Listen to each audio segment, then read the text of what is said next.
Time to kick it up a notch with the juniors here at Hooton Park. There's the championship leader, Robbie Rathbone, but the number 8 is going off P8. It's going to be an interesting one for him. Tom Holden and James Ollier on the front row from Adam Catling and Leo Jackson, and Oliver Brett Smith and Zane Stout, along with Bartek Filipiak and Robbie Rathbone. Harry Hurst Grover and Lucas Fletcher round out the top 10. Then it's Ethan Gerling and Curtis Harding, Ellie Anderson and James Waring, William Fitton and Callum Foster from Riven Welsh and Archie Doherty, Molly Pugh and Arthur Frey from Pritchard, Bell, McPherson, Whitfield, Robertson, Green, Costello and Price. And we go straight to the first corner, and it's a very good start indeed up to turn 1.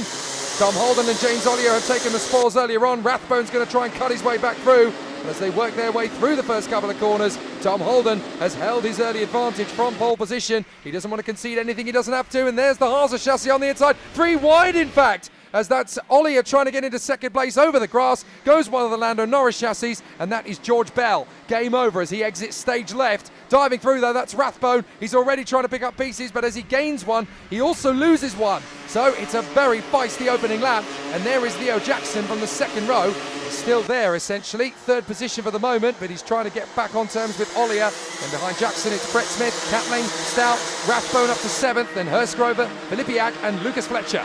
James Ollier won Heat 2 earlier. It was Tom Holden that won Heat 1. He's got the fastest lap so far. Curtis Harding, pictured there, is running in 13th.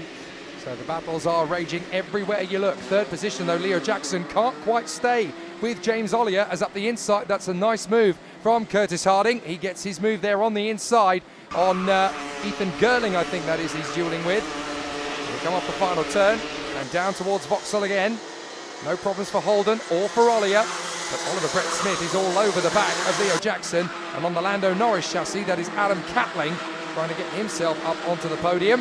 It's not going to be easy from there. Zane Stout in P6, and behind them is the championship leader, Robbie Rathbone, who needs to be careful. This is not an easy circuit to overtake on in the larger karts, these juniors, because obviously the difference with the Bambinos and the Cadets and the RPN 200s that we had earlier on is that they're shorter in wheelbase, they're narrower as well, so you've got more racetrack to play with. You've got to be really gutsy to get an overtake done in these. Yeah, absolutely. Not the easiest track to overtake on, but we see people at the top level, and James Ollier there running in P2. He's certainly one of those around this track. That's a mistake from Stout. He tried to get his move on the inside of Catling, and Robbie Rathbone picks it up. Thank you very much. I'll get into P6. That helps him out big time. And now Harry Hurst Grover is trying to cut his way through. He's done that.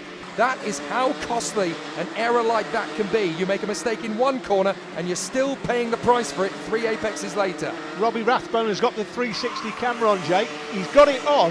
However, when he's turned it on, he must have pressed the wrong button. Oh no. He's got it in time-lapse mode, so he's going really, really fast on the dummy grid, and then it goes off. Oh dear. Now, I think he might be deducted championship points for failing to turn the 360 camera on efficiently. But Robbie Rathbone there on the 8. He's coming through the field. If you're looking for at least a podium here, championship leader. He's had a few issues in the earlier heats, but looks like he's going okay now. Yeah, his next target is Adam Catling, whose helmet design doesn't look that dissimilar from Lando Norris's either. He's got the suit, he's got the chassis, and he's very nearly got the race helmet as well. It's quite ironic looking at Adam Catling going around, because he really does look like Lando out there. Obviously one of his heroes in the world of motorsport. Oliver Brett Smith in the middle there. He's trying to work his way through to third. Yeah, absolutely. And Adam Catling doesn't want to look like Lando Norris, though, Jake. He wants to drive like Lando Norris. Absolutely. I mean, you can have all the gear and have no idea, but he's not like that. He's up there in the top 5, working his magic. Now, this is a good battle. Further back, this is 7th. You've got Hurst Grover, Filipiak and Zane Stout. They're pretty closely matched as well. Lucas Fletcher's not a million miles away either. They're in 10th position. He could pick up some scraps here. As down the straight, Leo Jackson slowly starting to drop. Oliver Brett Smith, he tried to have a go there. Adam Catling into the first corner, and there's going to be a hesitation. Rathbone thinks he can have it. Get on the inside. He can't make that move stick. And Oliver Brett Smith just wildly waving to Catling and Rathbone. Don't overtake me. We've still got to try and keep up with Leo Jackson here up front. He's dropping me, so come and give me some support. But if they're not catching up to the leaders up front, then they could go rogue. They could just think, you know what, every man for himself. 24 thousandths of a second between Holden's fastest lap and James Ollier in second place. But there's others that are quick as well. Leo Jackson, one of them. See, look, all 4 of these drivers have been wrestling with each other, and now you've got Hurst Grover, Filipiak and Stout all catching up to them. This is no longer a quartet. this is a Septimus Prime battle, isn't it? You've got 7 of them out there gunning for third. Yeah, third to ninth this battle. Great battles all around the track. That's Callum Foster pictured, starting P16. He's up to 11th. So good moves by Callum Foster being made in this one. Oliver Brett Smith thought he had a window of opportunity there into the left-hander. Has to back out. Just rolls off the power, gets back onto the throttle halfway through the apex without flipping the brake. That keeps him in the hunt. Now, that kart in front of them, that's Arthur Frey, about to be lapped by the train for third position, but there's 7 of them in it, and there could be 8, because Lucas Fletcher suddenly realises that this cavalry is going a little bit slowly, and that's the door open. That's Robbie Rathbone getting his move, and they're going to trip over the back marker at the same moment. So Rathbone and Hurst Grover both got their bid on Catling in the same breath. Arthur Frey, not one of the most experienced drivers in karting. Oh, on a spin! That's Leo Jackson! How did he save that? My goodness! He was literally perpendicular as he came through. Look at that! That's the back end contact. steps out. That's contact. They'll be investigating that. What a save, though, from Jackson. Any other driver worth their salt could have parked that in the tyres. Absolutely, but he has lost 3 places as a consequence of the contact. So I understand, looks like the clerk of the course is on the radio and asking for reports. Well, Jackson is back up to 5th place past Rathbone again. And that was him standing there in the picture, Jake, right in that corner. Yeah, Oliver Brett There Smith. you go, he's under investigation. Yeah, it's collision. always going to be the way. And look, Tom Holden, he's actually in danger. Oh! James Ollier went for the move. He tried there on the final lap as they were lapping the 21 of Molly Pugh. And he so nearly got the lead there from Tom Holden. He went up and over, almost flipped it. But Tom Holden so nearly lost the race. He takes it in the end. A good effort from James Ollier. Try every trick in the book. Why on earth wouldn't you? And Oliver Brett Smith is just going to hang on to third for the time being in front of Rathbone. We'll have a look at the replay. You can see that's the one shot you're going to get, so why not try it? He's changed direction. The race leader has changed direction. That's caught James Ollier out. Fortunately, this is James Ollier's on-board camera in real time. This is what you have to deal with. That's the one gap. That's the one gap he was ever going to get in the race. The race leader did nothing wrong, but neither did James Ollier because he was caught out as the race leader changed position. Exactly. So Tom Holden and James Ollier, there was contact, but neither driver can be blamed for it at all. Rathbone inherits third then in the end, as Oliver Brett Smith is docked to place. Leo Jackson, Bartek Filipiak and Harry Hurst Grover from Adam Catling, Zane Stout and Lucas Fletcher. Thrilling stuff, and Rathbone still leads the championship, and now by only 4 points in front of Oliver Brett Smith. Leo Jackson has 152, Tom Holden has 147. Things are going to get tight towards the end of this gripping 2022 season. The senior 2-stroke class here at Hooton Park, effectively senior ROTAX. That's the championship leader, Jake Gresty. No surprise to see him on pole. He's won all 7 rounds he's competed in this season. And he could go for 8 out of 9. He's alongside Jack Hayes-Roberts on the front row, then Jake Horan and Tommy Lee, Troy Spencer and Mackenzie Stevens, Martin Ingham, Zach Boker, James Dunn and Callum Farley. Then it's Appleton and Merzian, Davies and Morris, Stevenson and Mareka, then James Eyre and Chris Whiteside from Craigden Braber and Aaron Knight. Rounding out the field further back, it's Brandon Bethel and Terence Dunning. This is going to be an interesting one for the pole sitter Jake Gresty. Can he make it? 8 wins out of 9, although of course he didn't start the 9th. So let's see how it all goes. He's got 2 out of 3 so far in the heats. On a spin, round goes Luke Davies, and it's caused a conflagration. I'm afraid that's Jack Stevenson trying to recover. Big damage to the 6. That's all gone wrong there in the middle of the field for James Appleton. James Appleton's first race back in 13 years. He had a problem in Heat 1. He was in 7th at the time, started 15th. He turned it round, all his own work, unfortunately. But look at that, he's certainly been caught out. He's got a broken Nassau panel. That will be end of race for him. And a bent front fairing as well. Not that it made any difference at all. But yeah, James Appleton is out. What a shame. On board with Alex Merzian. So Merzian is trying to work his way forward. That is the move up in front of him. That's James Dunn. So James Dunn, of course, being a guest driver, not featuring in the championship points.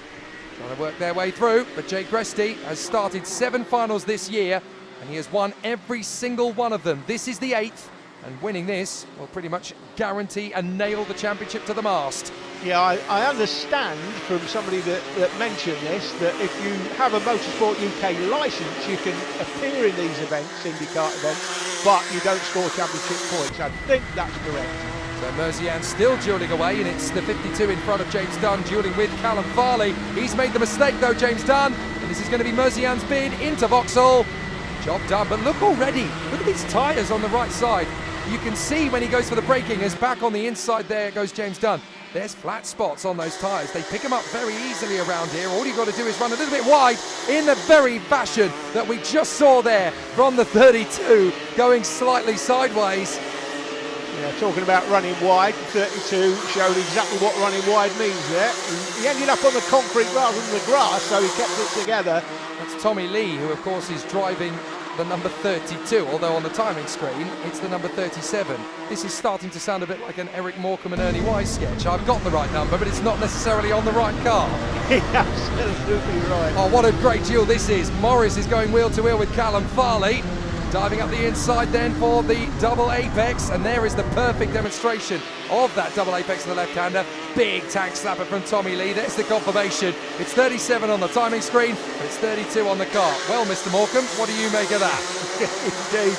Now, either the driver's got the wrong number on, or the timekeeper's made a mistake, but we know that the timekeeper at Hooton Park never makes a mistake. I've got a feeling that's the former somehow rather than the latter. Battle for fifth then. Tommy Lee is hanging on. Martin Ingham in front of Mackenzie Stevens, and in the background that's Zach Boker trying to come forward. Here comes Merzian down into the braking zone. Is Farley going to drift out wide? Yes, he is, and Merzian is going to pick up the pace with plenty of time still on the clock.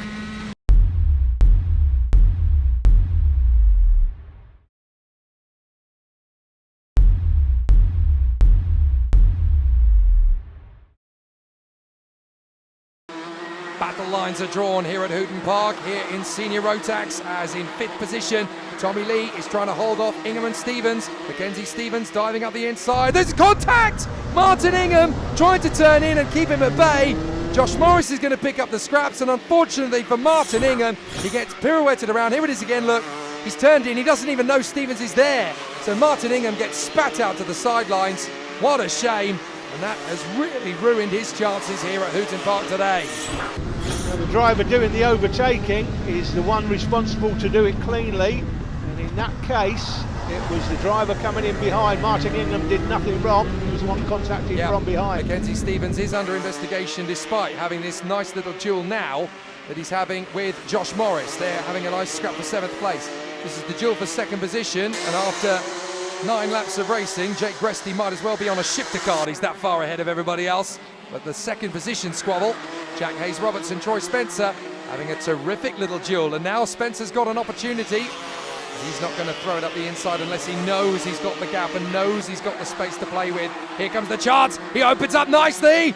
Oh, he's not quite been able to get that done. Well, the decision has been made for Mackenzie Stevens. He will be docked 2 places for causing a collision between himself and Martin Ingham. I think that's rather lenient, to be honest, because I think Martin Ingham has lost a lot more than 2 places. However, that's the decision made by the officials on the day, so we'll certainly have to live with it. I'm not sure Martin Ingham will. No, indeed. Last lap, here comes the chance for Troy Spencer, trying to dive in. This is how you get the move done.